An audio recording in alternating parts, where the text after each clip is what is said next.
जब हम राजस्थान की हिस्ट्री शुरू करेंगे तो क्या है इसमें क्या नहीं है वो बात मैं बताता हूँ।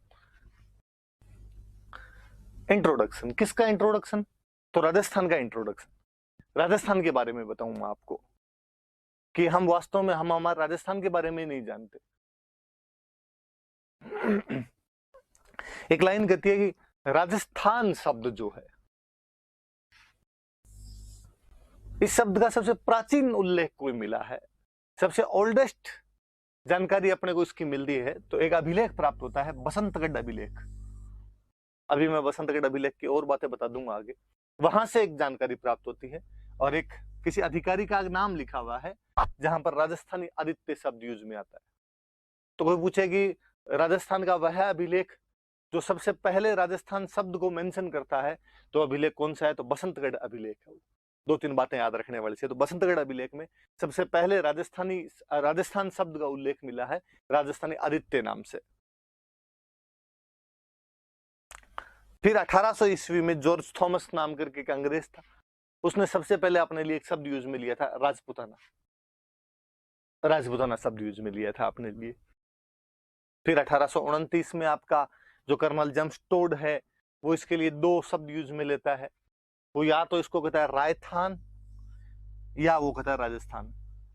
दोनों का मतलब वो ये राजाओं का स्थान। रायथान का भी राय या राजा, राजा की उपाधियां हुआ करती थी राय, तो राजस्थान कहते थे, राजस्थान कहा करते थे। तीन बातें आई देखो कि राजस्थान शब्द का पहला उल्लेख तो बसंतगढ़ अभिलेख, राजपूताना शब्द तो जॉर्ज थॉमस ने यूज करना शुरू किया और कर्नल जेम्स टोड ने सबसे पहले इसको राजस्थान या राजस्थान कहा था। हालांकि ये जो बसंतगढ़ अभिलेख में अपने को ये शब्द प्राप्त होते हैं, यहाँ पर राजस्थान का मतलब आज वाला राजस्थान नहीं है। तब राजस्थान का मतलब इस भूभाग के लिए राजस्थान शब्द यूज में नहीं लिया हुआ है कि हम जिस भूभाग को आज राजस्थान कहते हैं उसको बसंतगढ़ अभिलेख ने राजस्थान कह दिया। नहीं, उनके लिए था राजाओं का स्थान, राज्य। किसी भी राज्य में कोई अधिकारी होता तो उसको राजस्थानी कह दिया करते थे। तो वो उस लिहाज से यूज में लिया हुआ है। इसलिए हम कहते हैं कि हमारा जो राजस्थान शब्द है वो पहली बार किसी ने यूज में लिया था तो हम कहते हैं कर्नल टोड ने लिया था। और इसलिए हम कहते हैं कर्नल टोड है वो हमारे राजस्थान के इतिहास के पितामह है, grandfather of Indian Rajasthan history है। और बड़ी जोरदार सी बात है कि एक बाहर से आया हुआ आदमी जिसको अपने से कोई ज्यादा लेना देना नहीं था, मैं आगे अभी बताऊंगा कि वो एक अंग्रेजों के अफसर के रूप में यहाँ पर आया हुआ था, पर उसने जब अपनी बुक लिखी तो उसमें उसने राजस्थान को मेन कॉन्टेक्स्ट बनाया, राजस्थान की तमाम जानकारियां लिखी, तो उसमें वो ये सारी बातें लिखता है। तो तीन बातें याद रखना भाई, इनके बारे में अभी और पढ़ेंगे हम।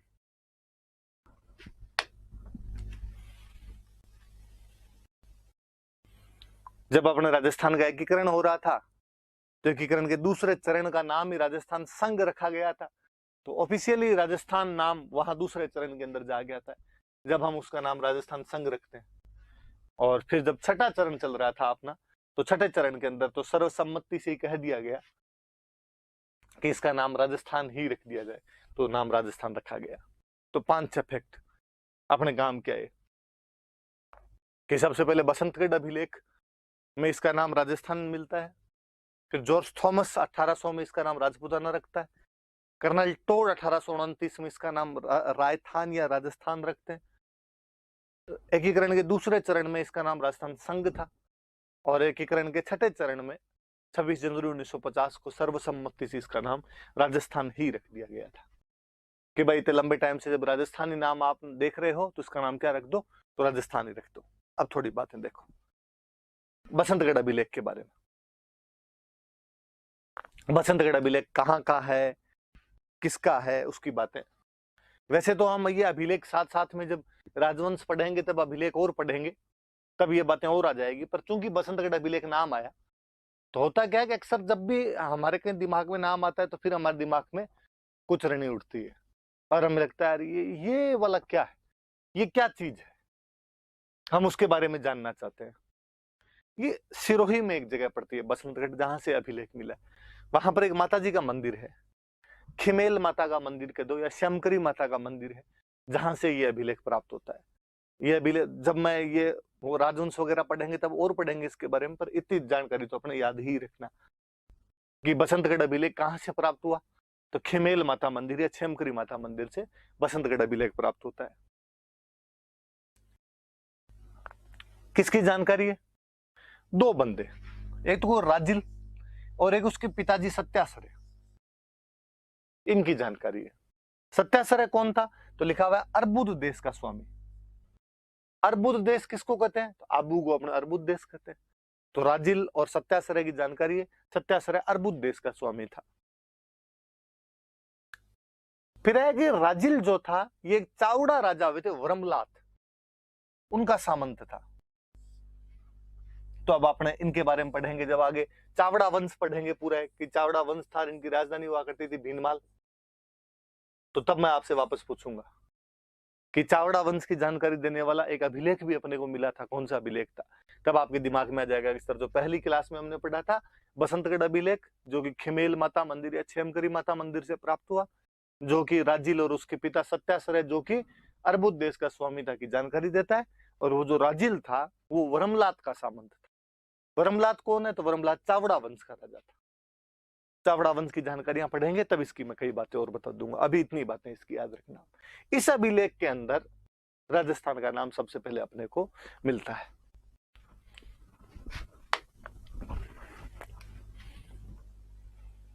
जॉर्ज थॉमस मराठों का मर्सिनरी कमांडर था, एक मराठों का बढ़ाती सेनापति था। ये वह समय जब मुगलों का पतन हो रहा था, भारत में एक नई शक्ति उभर रही थी मराठे, युद्ध प्रिय कौम, एक युद्ध करने में बड़े मजे आते। लगभग उत्तर और दक्षिण भारत को उन्होंने युद्धों से लील के रख दिया था, जगह जगह से उन्होंने टैक्स वसूल किए थे। ये वो दौर था जब कोई भी व्यक्ति अपनी बहादुरी के दम पर भारत में कहीं भी जाकर मराठों के साथ में लड़ सकता था। मराठे उन्हें अपॉर्चुनिटी उपलब्ध करवा रहे थे। ऐसे में कई विदेशी कमांडर जो थे वो मराठों की तरफ से लड़ने लग गए थे और अपने व्यक्तिगत बहादुरी एवं शौर्य के दम पर उन्होंने कई महत्वपूर्ण लड़ाइयों में भाग लिया, अपने लिए महत्वपूर्ण जागीरें प्राप्त की तथा ऊंचे स्थान प्राप्त कर लिए थे। ऐसा ही वो एक सैनिक था जॉर्ज थॉमस, मराठों की तरफ से लड़ा करता था। मराठों ने राजस्थान पे अटैक किए तो वो भी राजस्थान पे मराठों की तरफ से अटैक करने के लिए, बीकानेर, जयपुर, उदयपुर सब जगह उसने मराठों की तरफ से अटैक किए। अपने याद रखने वाली बात, अपने उसको जहाज फिरंगी कहते थे। अपने वाले से जॉर्ज नाम आता नहीं था, जॉर्ज का कर दिया जहाज। अंग्रेजों को अपने वाले फिरंगी कहते थे तो हमने उसको फिरंगी कहना शुरू कर दिया। तो याद रखना भाई कि कौन से एक सेनापति को जहाज फिरंगी के नाम से जाना जाता था, तो जो जॉर्ज थॉमस था उसको जाना जाता था। और जॉर्ज थॉमस तो देख लो इतना पॉपुलर हो गया था या इतना शक्तिशाली हो गया था कि इसने हरियाणा में अपने एक जगह पड़ती है हांसी, वहां पर अपना बाकायदा किला बना लिया था, अलग से राजा बन गया था, मराठों से भी अलग हो गया था। ये वो दौर था जो कोई भी 2000 सैनिकों के साथ में अपनी रियासत खड़ी कर सकता था। चारों तरफ भारत में अव्यवस्था और उच्छृंखलता का माहौल हुआ करता था। उसमें जो व्यक्ति के भुजाओं के अंदर दम है वह व्यक्ति अपनी रियासत स्थापित कर ले। जॉर्ज थॉमस हांसी में अपनी रियासत स्थापित कर लेता है। हालांकि बाद में यहाँ से बीमार हो गया था, बीमार होने के बाद चला गया था। पर याद रखना वो जब राजस्थान पर उसने अटैक किए थे 1800 के आसपास में, जब वो राजस्थान पर अटैक करता है तो उसके जो अटैक के संस्मरण थे, उसके जो राजस्थान के में यहाँ के जो कारनामे थे, वो एक व्यक्ति ने एक बुक में लिखे, विलियम फ्रैंकलिन ने इसकी जीवनी लिखी और उसके अंदर वो इसका नाम अपने राजपुताना लिखता है। विलियम फ्रैंकलिन ने जीवनी लिखी, जीवनी का नाम है military memoirs of George Thomas. 1805 के अंदर ये जीवनी लिखी गई थी।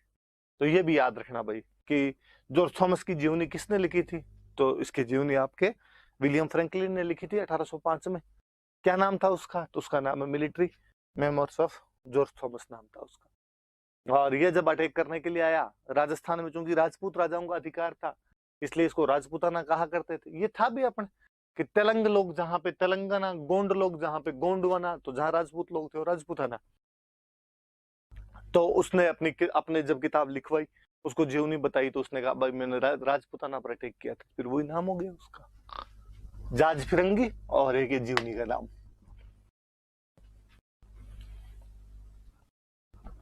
कर्नल टोड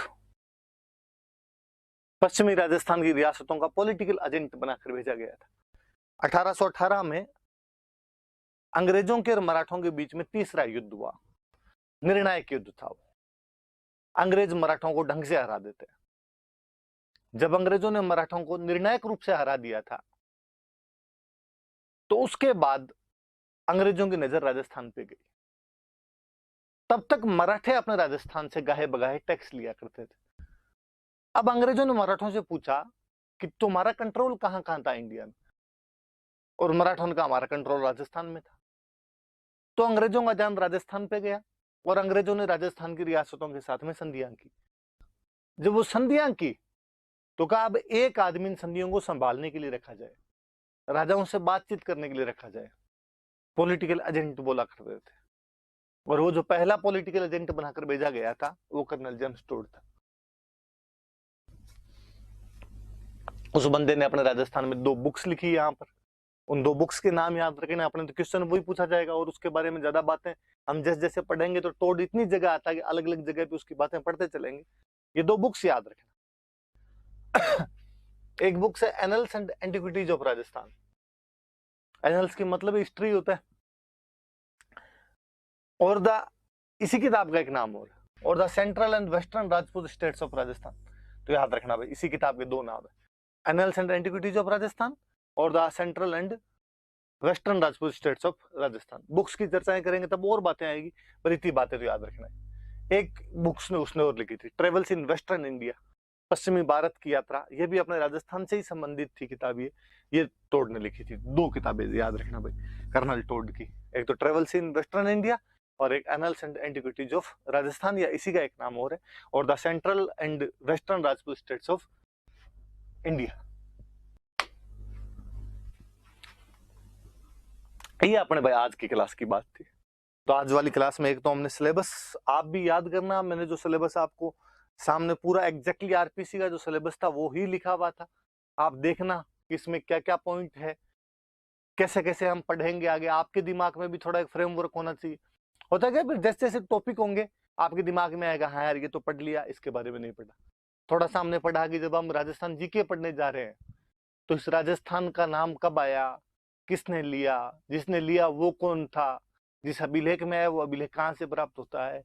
कर्नल टोड के बारे में इतना जानते तो उसने कौन सी किताब लिखी, क्योंकि बार बार आगे हम कर्नल टोड कहेंगे तो कम से कम उसकी किताबों के नाम तो याद रहे। तो ये वाले मैंने आपको आज ही बता दिए।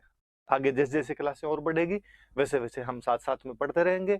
आप साथ साथ में इनको याद करना। लाइव क्लास आए तब आप मेरे से उसकी जो भी डाउट हो वो पूछ लेना आप। Thank you.